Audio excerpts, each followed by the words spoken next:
따라해볼까요? 서로 최선을 믿어주는 삶을 삽시다. 부모와 자녀의 관계 속에서 어떻게 하면 최선으로 믿어줄 것인가? 믿음이 없으면 참 힘들죠. 왜? 나타나는 현상과 보는 행동을 보면 이게 도대체 견딜 수가 없는 일들이 얼마나 많이 있는지 모르기 때문입니다. 사실 자녀 교육에 대한 이야기는 심한 고민거리이기도 합니다. 자녀들에 대해 묻기도 조심스럽고 말하기도 참 어려운 것이 부모가 자녀를 바라보는 시선입니다. 어쩌면 그렇게 부모의 마음대로 안 되는 것이 가정과 자녀의 문제입니다. 신앙생활 제대로 못하는 자녀, 방탕하게 살아가는 자녀, 실패한 자녀, 우울증에 사로잡혀서 살아가는 사람들, 그리고 입시에 실패를 하고 낭망해서 자기 멋대로 불규칙하게 살아가고 있는 자녀들을 바라볼 때 말입니다. 여러 가지 중독에 빠져 있는 자녀, 부모의 관계가 깨져서 심각한 상태에 있는 사람들이 많습니다. 결혼을 시켰는데 가정들이 잘못돼서 그 자녀를 바라보는 부모의 마음이 찢어진다고, 답답해 견딜 수 없다고. 어제도 어느 홀로 사는 분 일부러 전화를 해서 함께 식사를 나누면서 목사님, 몰라서 그렇지 않으면 내가 죽겠어요. 사는 맛이 없어요. 이렇게 어렵고 힘든 가정들이 있습니다.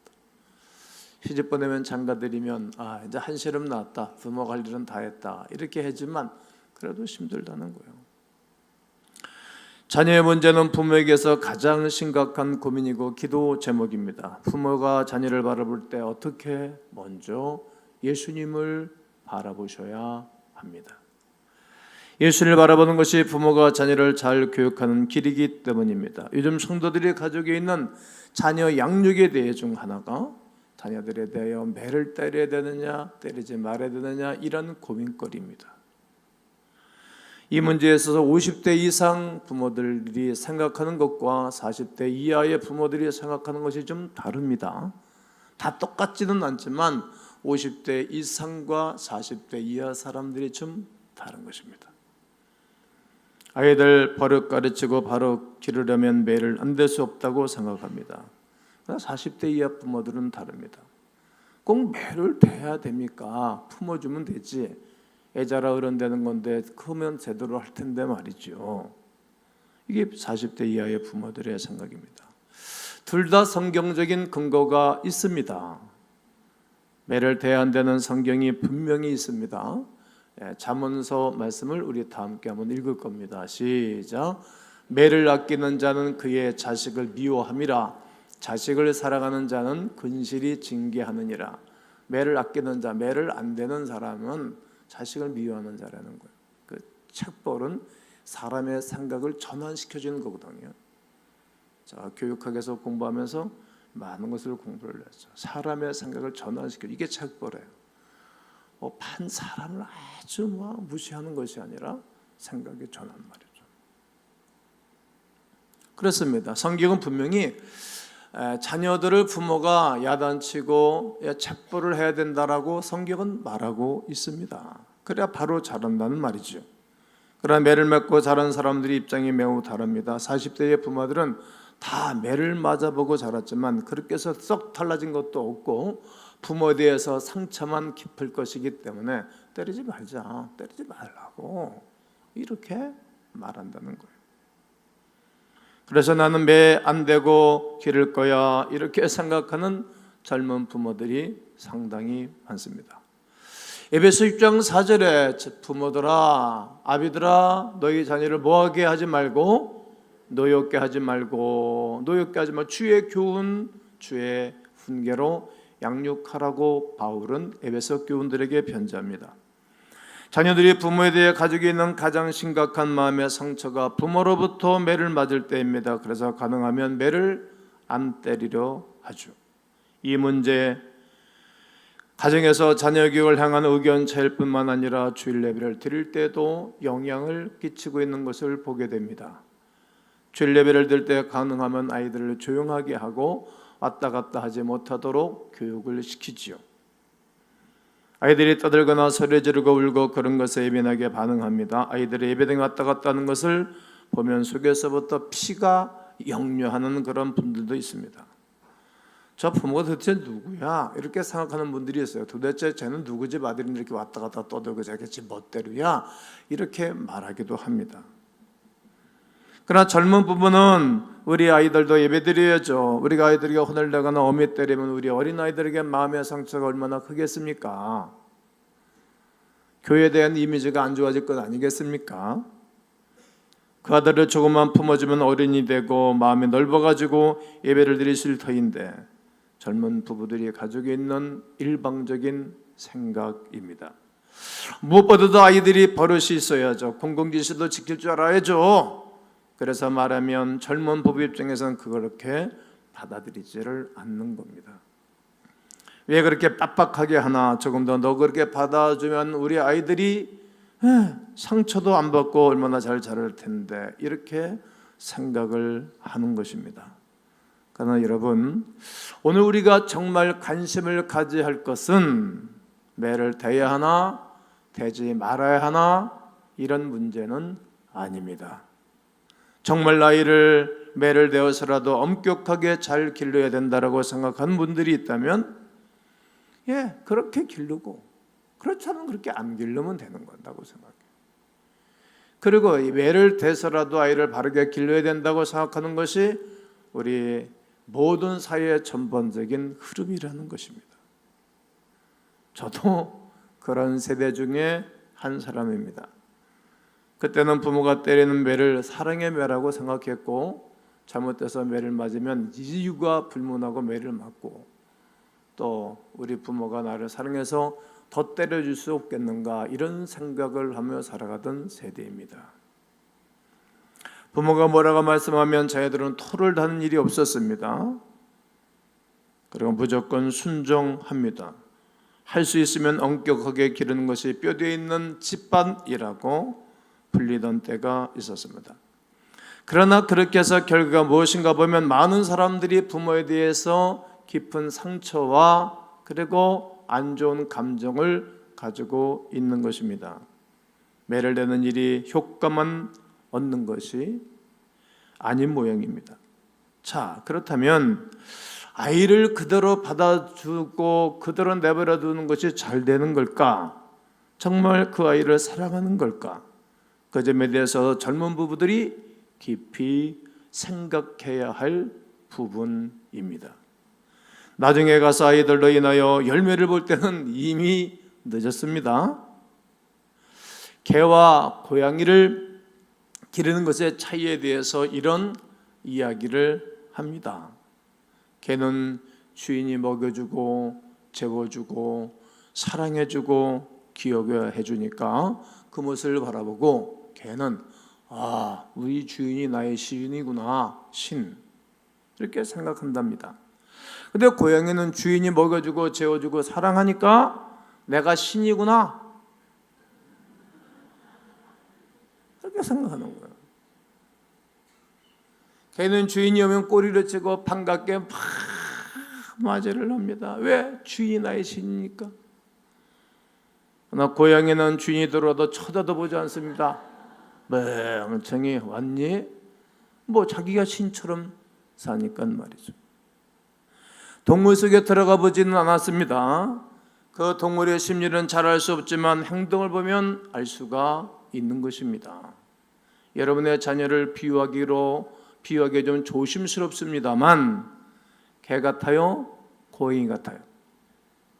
여러분들은 어떻습니까? 요즘은 가정이 아이들 중심입니까? 부모 중심입니까? 공부한다고 아버지가 해외 갔다 와도 학기 직장 갔다 와도 일터에 갔다 와도 쾅 들어닫고 나오지도 않고 인사도 안 하는 거 그래서 잘하는 겁니까? 아니면 그냥 뭘 하든지 간에 톡 튀어나와가지고 다녀오셨냐고 막 반기고 그런 자녀가 좋은 것입니까? 생각해 보시죠. 잘해주니까 어때요? 자신이 주인 줄 생각하지 않습니까? 그런 경향이 뚜렷합니다. 그래서 자녀들은 무조건 받아주고, 받아주면 이기적이 되고 자기 중심적이 되고 아주 연약해지고 결국은 부모 의존적으로 버릇 나쁘게 자라나고 성장하는 것입니다. 여러분, 우리가 정말 알아야 할 것은 아이들에게 매를 대하느냐 안 대하느냐 그런 문제가 아니고, 부모가 하나님의 마음을 가지고 자녀를 가르쳐야 할 것입니다. 성경에 매를 대라고 하는 것은 하나님이 하러 가실 때 부모가 그렇게 하는 것입니다. 하나님이 야, 매를 대지 말고 잘 참아주고 기다려줘봐. 그러면 그런 상황에는 참아주고 기다려주는 것입니다. 그것이 부모가 할 일입니다. 부모는 하나님을 대신하는 존재입니다. 그 점을 부모가 명심해야 합니다. 부모와 하나님은 하나라는 것입니다. 그런 좋은 부모입니다. 하나님의 마음을 가지고 자녀를 대하는 부모가 좋은 부모입니다. 하나님의 마음을 가지고 자녀를 대하는 것입니다. 여러분, 좋은 목사는 뭐가 좋은 목사입니까? 실력도 있고 인품도 훌륭한 거 다 그래야 되지만 하나님이 바라보시는 그 상태로 바라보는 거예요. 하나님의 마음으로 성도들을 바라보는 거예요. 그래서 늘 집중하지 않으면 안 되죠. 왜? 정말 선천만층이니까 어렵죠. 그래서 주님께서 모든 일을 바라볼 때, 또 자녀를 바라볼 때 부모가 예수님을 먼저 바라보는 것입니다. 예수님이 함께하는 것을 늘 바라보는 부모가 좋은 부모이지요. 왜냐하면 예수님께서 그 부모를 통해 그 자녀를 기를 수 있기 때문입니다. 허용해 줬기 때문입니다. 목사를 통해서 교인들을 양육하고 훈련시킬 수 있도록 했기 때문에 우리 하나님 바라보고 성도를 바라보는 것입니다. 하나님 마음이 늘 마음에 담겨져 있기를 위하여 소원하고 기도하는 것입니다. 그 자녀에게 필요한 것은 부모의 사랑 이전에 예수님의 사랑이 필요하고, 목사의 사랑을 받기 이전에 예수님의 사랑이 필요한 것이기 때문입니다. 예수님이 첫 번째 이적을 가나 혼인 잔치집에서 행하셨습니다. 물이 변하여 포도주가 됐습니다. 가정의 모든 구성원들이, 모든 식구들이 물이 변하여 포도주가 되어주는, 색깔이 변하고 맛이 변하고 값이 변하고 삶 전체가 변화하기를 주님은 원하시는 것입니다. 예수님을 영접하고 모든 가정이 받는 축복이 물이 포도주로 변화되는 기적입니다. 할렐루야. 예수님은 그렇게 하시는 것입니다. 우리의 자녀들에게도 예수님은 물이 변하여 포도주가 되기를 주님은 원하시는 것입니다. 한 사람 한 사람 모두가 말이죠. 부모가 예수님께서 우리 자녀를 기르시는 통로의 역할만 해주면 되는 것입니다. 때로는 내가 주인인 양, 때로는 내가 절대자인 양 자녀들을 막 우대할 때가 있습니다. 세월 지나가면 후회해도 소용이 없습니다. 그래서 조심해야 되는 것입니다. 부모가 자녀에게 해주시는 가장 놀라운 일이며 가장 큰 사랑입니다. 늘 예수님을 바라봐야 합니다.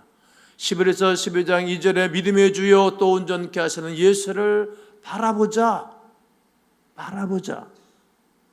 사실 부모 입장에서 자녀를 어떻게 기를까 걱정스러운 일이지 않습니까? 요즘 시대에 자녀를 잘 기르는 일은 부모에게 큰 고민이 되는 것입니다. 어떻게 하는 것이 잘하는 걸까?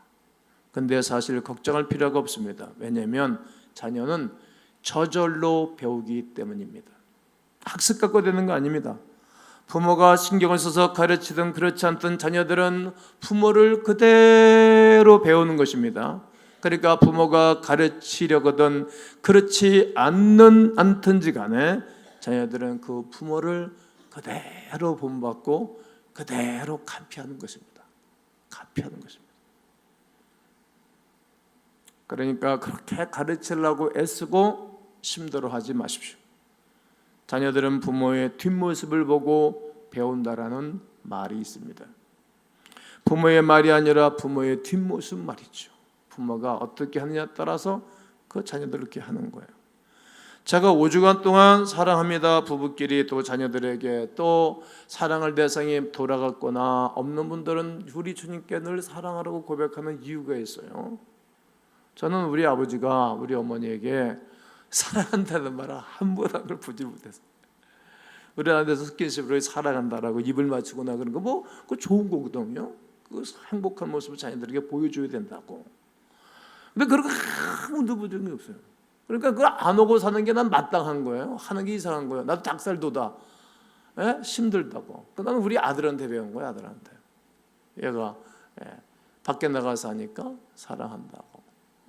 마침에 이 새끼가 이게 잘못 보냈나 이거 뭐 괜히 유학 보냈나 이 새끼 이거 잘못된 거 아니야? 뭐 남자 새끼가 뭐 사랑하냐고 뭐. 그러다 꼭 전화할 때마다 그러는 거예요. 그럼 나중에는 이게 좋더라고 편안하고. 나도 사랑한다. 요즘은 미투.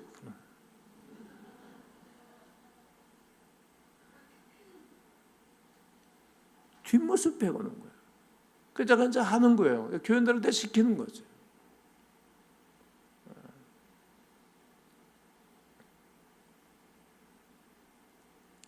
자기 아내 사랑할 줄 모르고 연약한 성도 어떻게 사랑하겠어요? 눈에 보이는 부모 공경하지 못하는 사람 어떻게 눈에 보이지 않는 하나님 어떻게 섬기겠냐고. 어떻게 사기치는 거지. 거짓말하는 거예요. 이 땅에서 살아가며 살 줄 모르는 사람이 어떻게 뭐 사랑하겠어요? 다 사기치는 거예요. 거짓말하는 거예요. 위선이에요.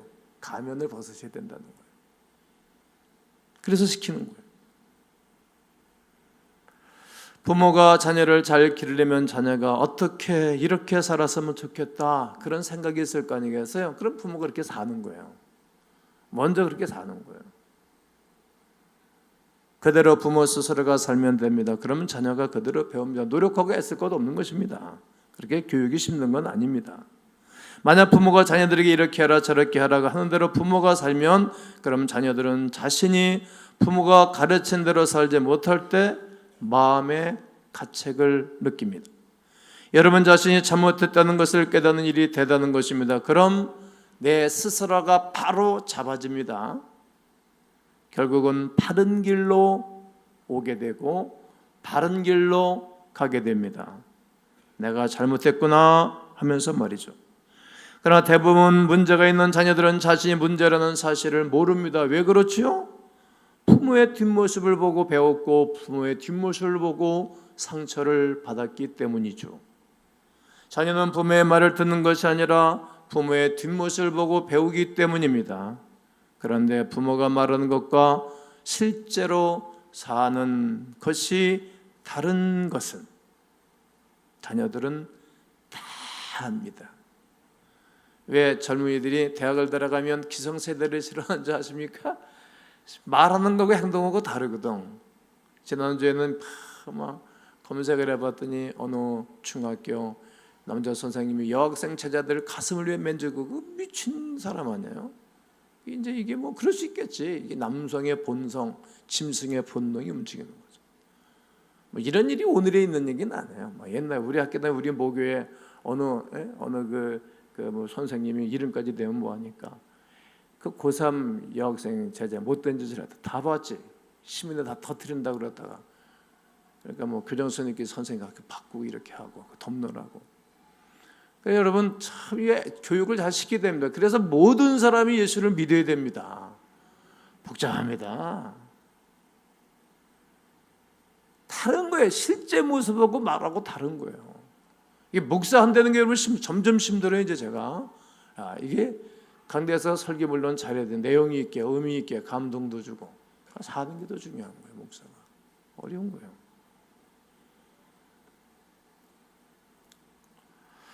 자녀는 부모의 말을 듣는 것이 아니라 부모의 뒷모습 보고 배운다. 계속 내가 말할 것입니다. 그런데 부모가 말하는 것과 실제로 사는 것 다른 것을 자녀들이 압니다. 부모가 어떤 것을 좋아하고 어떤 말을 하고 어떤 행동을 하는지요. 부모가 말하는 것과 행하는 것이 실제로 다르면 자녀는 마음에 분노를 일어납니다. 그런 걸 마음의 상처라는 것입니다. 쓴뿌리라는 말이죠. 자녀들은 매를 맞아서 상처를 받는 게 아닙니다. 나한테 이렇게 잘못했다고 매를 대고 야단치면서 왜 당신은 그대로 사느냐, 이런 질문과 반기가 마음속에서 일어나면서 관계에 어려움이 생기는 것입니다. 여러분, 사춘기가 되어서 자녀들이 부모에게 할 말을 다 할 때가 되면 무슨 말을 여러분들에게 들릴 때 충격적이 됩니까? 부모들이 말로 가르쳤던 것을 문제로 지적하나요? 말로 한 것 절대로 지적하지 않습니다. 왜 엄마는 그렇게 살아? 아빠는 왜 그 모양이냐고! 이렇게 행위, 삶을 지적하는 것입니다. 부모가 실제로 자신이 가르친 대로 살지 않으면 자신들은 그 마음에 옳고 그름에 대한 혼란이 일어납니다. 그게 가치의 혼돈입니다. 그래서 자신이 잘못했을 때 잘못했다고 인정하지 않아요. 엄마 아빠도 그러는데 뭘 그래? 술 먹고 흔들고 세상을 복잡하게 동네를 막 휘젓고 다닐 때 너 그러면 되냐? 그러면 당신도 했잖아! 말이 많아. 저리 가라고! 당신한테 배운 거야. 이렇게 큰 소리를 치지 않았지만 그게 행위로 보이는 것입니다.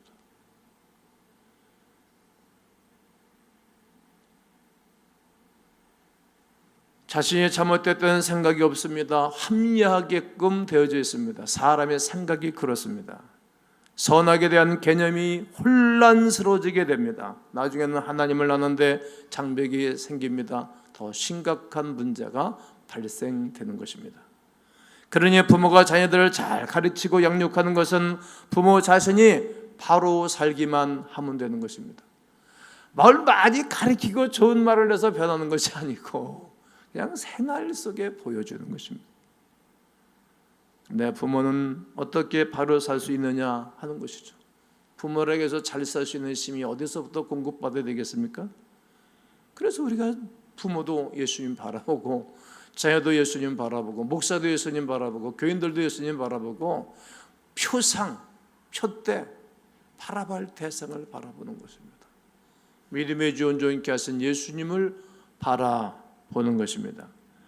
집안에 요즘은 대부분 어른이 아버지나 어머니잖아요. 옛날에는 3대 4대가 살았습니다. 할머니, 부모님, 본인, 자녀들.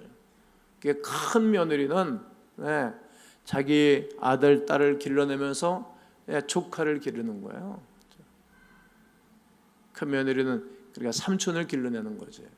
시동생을 말이죠. 근데 이게 옛날에는 엄마, 시어머니하고 며느리로 같이 애를 낳잖아요. 이게 조카가 더 힘이 수에 젊은 자의 자녀니까. 그러니까 삼촌은 잡아 패는 거예요. 이것 때문에 아주 복잡한 거예요. 그러니까 3대 4대가 사는 거예요, 집안에. 그러니까 집안에 할아버지 할머니가 있으니까 집안이 딱 뒤틀이 잡히잖아요. 근데 요즘은 뭐 거기다가 엄마가 아버지가 최고의 어른이죠. 그렇게 세대가 됐어요. 그러나 그 위에 예수님이 영원하신 아버지로 항상 계시다는 사실을 알면 부모의 삶부터 잡히는 것입니다. 구속을 받게 되겠죠. 정말 주님이 함께 계신 것을 믿고 그 예수님 바라보면 부모의 말, 행동, 삶이 올바라질 것입니다. 예수님 바라보는 것입니다. 자녀들을 볼 때 예수님을 바라보면 부모는 어떻게 살아야 되는지 그대로 잡히는 것입니다. 그러면 자녀들은 그대로 따라오게끔 되어져 있습니다. 부모가 자녀를 향해 본이 되려고 스스로 노력하면 자꾸 어긋나게 됩니다. 말과 행동이 안 받게 됩니다. 그러나 예수님을 바라보면 나도 딱 붙잡히게 됩니다. 자녀들도 보는 눈도 달라지게 됩니다. 여러분, 우리가 자녀들을 바라볼 때 꼭 예수님을 바라보는 눈으로 바라보게 되기를 주의 이름으로 권면합니다. 권면합니다. 그렇습니다. 그러면 달라질 것입니다.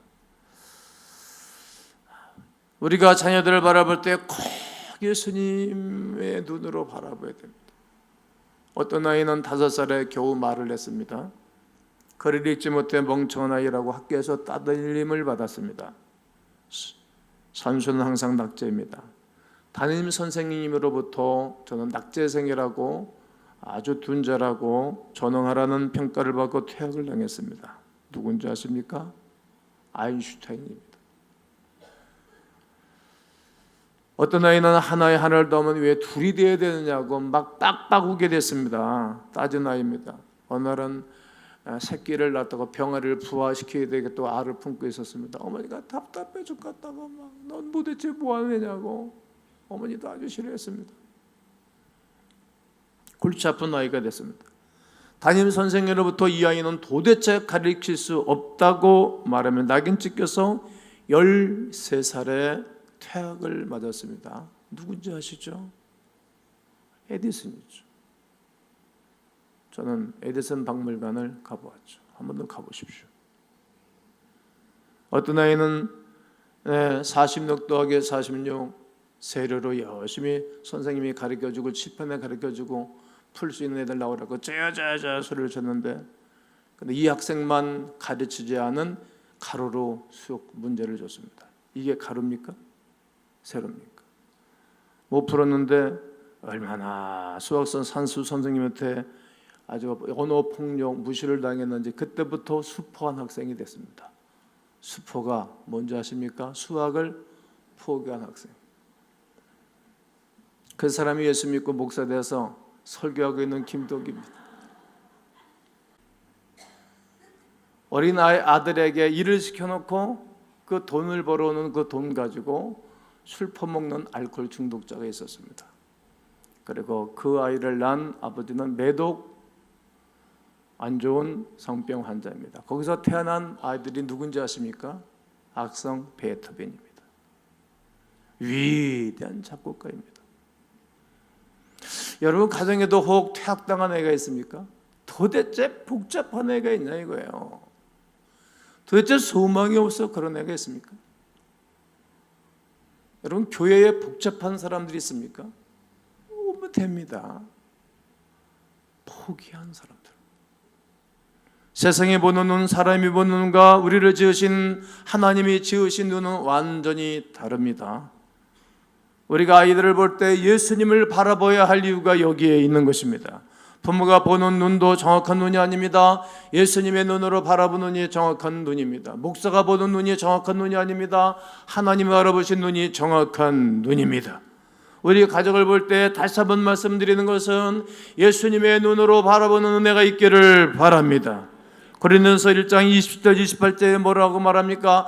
하나님께서 세상에 미련한 것들을 택했다. 약한 것들을 택했다. 선한 것들과 멸시받은 것들을 택했다. 없는 것들을 택해서 지혜롭고 명철하고 문벌 있는 좋은 사람들을 부끄럽겠다라고 말합니다. 여러분 솔직히 우리가 지금 지나와서 오늘에 와 있어서 모르지만 솔직히 우리가 연약한 사람들 아니었습니까? 여러분 예수님을 바라보십시오. 그러면 자녀들에게 가는 세상적인 근심이 사라집니다. 부모가 주의 교훈과 훈계로 가르치라고 말씀하셨는데 그것은 아이들에게 예배드려라, 성경 읽어라, 기도해야지, 방 치워, 넌 얼굴이 그게 뭐냐, 시쳐라, 뭐 이런 것들은 다 율법적입니다. 그런 말을 해서 아이들이 듣지를 않는 것입니다. 잘못하면 율법주의가 됩니다. 영이 다릅니다. 성령과 율법주의 영은 다른 것입니다. 그러나 안타깝게도 많은 가정의 부모가 자녀들을 그렇게 기르고 있는 것을 보게 됩니다. 부모가 정말 주의 교훈과 훈계로 가르치는 것은 예수님을 바라보고 가르치는 것입니다. 우리와 함께 계신 예수님을 바라보면서 아이들에게 가르치는 것입니다. 그때만 성령의 역사가 일어납니다. 영의 싸움입니다. 아이들은 대부분 세상의 영에 사로잡혀 있다는 것입니다. 아이들을 가만히 보십시오. 이런 어린 아이들로부터 세상의 영에 사로잡혀 있는 저들을 어떻게 끄집어낼까? 무슨 술로 저들을 바로 기를 수 있겠습니까? 주의 성령으로 부모님들도 충만하셔야 됩니다. 성령의 충만한 눈으로 예수님을 바라보는 것입니다. 그러면 그곳에 하나님이 역사하시는 것입니다. 부모도 하나님의 거룩한 은혜로 구원을 받고 회복하고, 그리고 자녀들도 나를 회복하신 그 주님의 은혜로 자녀들도 회복해야 되는 것입니다. 우리가 예수 믿으면 모두가 구원을 받습니다. 주 예수를 믿어라, 그러면 너와 내 집이 구원을 받을 것이라고 분명히 성경은 선포하고 있기 때문입니다. 부모가 자녀를 교육하는 것도 똑같은 것입니다. 모든 영역에서의 구원입니다. 예수님을 바라보는 길 외에는 다른 길은 없습니다. 사회적으로 제대로 길러낸 사람들 치고 부모에게 잘하는 사람은 거의 못 봤습니다. 말 있잖아요. 정말 잘 기르는 사람은 나라가 좋고, 잘 기르는 사람은 저같이 장모가 좋고, 부도낸 새끼만 내가 딛고 산다고 그런 말을 하잖아요. 제가 언젠가 우리 김포 문수산에 올라가서 동네 친구들하고 이 집사하고 몇 명이 산을 올라가는데 나한테 그러더라고. 김 목사, 이 말이요, 산에 오니까 잘생기고 제대로 된 수석들은 다 패갔어. 이놈들이. 그래? 그 나쁜 놈들이네. 문수산 다 지켜야 되는데 산성도 있고 그런데 말이야. 그래서 사람도 그런 것 같아. 똑똑하고 잘난 놈들은, 공부 잘하는 놈들은 다 나가서 살아. 공부 못하는 놈들은 우리가 고향 지키고 있다고.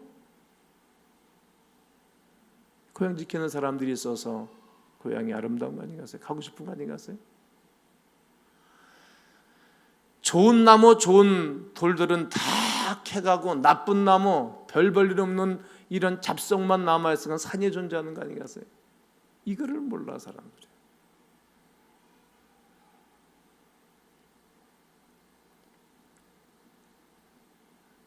예수님을 바라보는 길 외에는 다른 길이 없어요. 가정에 흐르기는 저주의 세력도 쓴뿌리도 끊어지는 것입니다. 많은 사람들이 부모 그 윗대로부터 내려오는 그 쓴뿌리를 이어받고 있어요.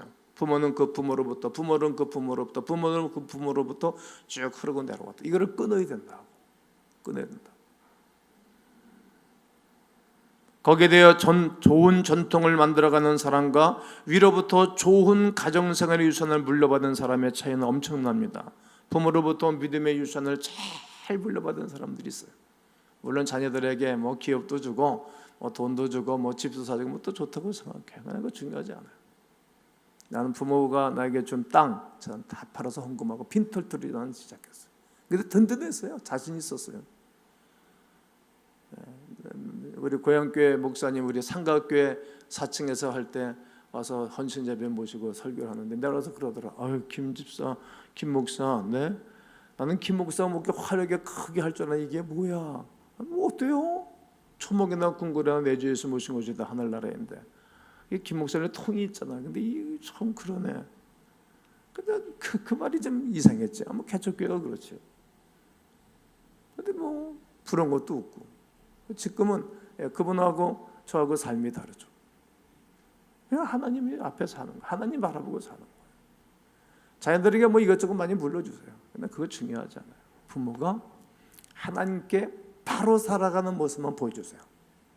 그러면 자녀들은 그대로 벤치마킹하고 또 배우고 또 배워서 3, 4대 예수님 잘 믿으면 놀라운 일이 벌어집니다.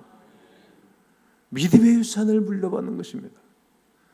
강혜천 교수는 내가 수없는 강의를 하고 또 제가 신대원에 가서 강의를 하고 그러는 가운데 이보다 더 똑똑하고 잘하는 강의는 없었다고 봐요. 제일 잘했어요. 그러니까 맨 마지막에 강의 시간에 간증한 게 그거예요. 두 가지를 고민했거든요. 첫째, 여기 목사님들 계시면 절대 사모잡아 패지 마세요. 교인들 때 스트레스 받는 집에 와서 마누라 패는 목사들이 많대. 제발 그러지 말라고.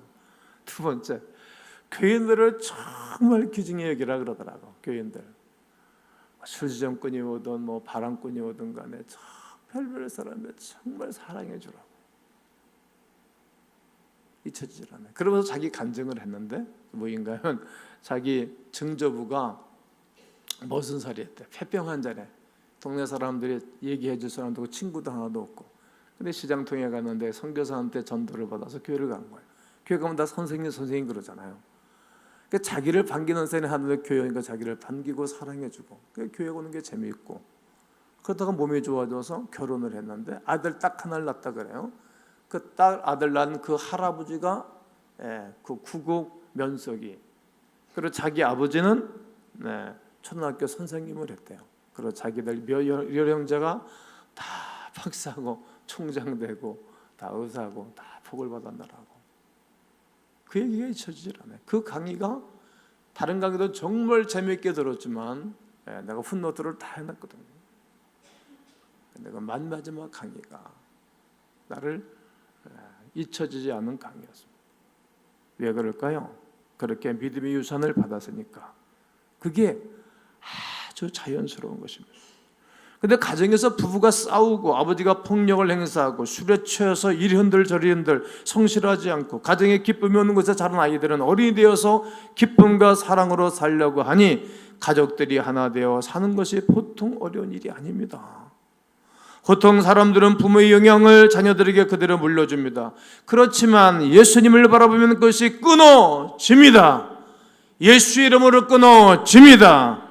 부모로부터 받은 영향이 끊어지고 새 생명이며 새 주인이시며 새 아버지가 되시고 새 친구가 되시는 예수 그리스도로부터 생명과 그리 모든 삶이 공급받고 새로운 영향력으로 살게 되는 것입니다. 여러분, 언젠가는 이렇게 되어야지 않겠습니까? 우리 뒤에서 그렇게 해야 되지 않겠습니까? 부모가 자녀에게 주시는 가장 큰 축복은 부모가 만난 그 예수 그리스도를 자녀들에게 간증해 주는 것입니다. 자녀들에게 전수해 주는 것입니다. 그때 바라서 자녀들은 말로만 듣는 식상한 복음 대신에 살아계신 예수님에 대해서 전해주는 것입니다. 이것이 나의 간증이요, 이것이 나의 찬송이라. 나 산 날 동안의 구주를 끊임없이 찬송하리로다. 우리 아이들이 갈급해하고 있습니다. 너무 힘들어하고 있습니다. 정말 하나님은 살아계신가? 예수님 나와 함께하고 계신가? 그런 자녀들에게 물려줄 수 있는 가장 큰 유산은 지금도 함께하고 계시는 예수 그리스도이십니다. 우리 모두 믿음의 주 온전케 하신 예수를 바라보며 믿음의 명문가문으로 믿음의 간증이 있는 하나님의 가정들 되기를 주의 이름으로 축원합니다.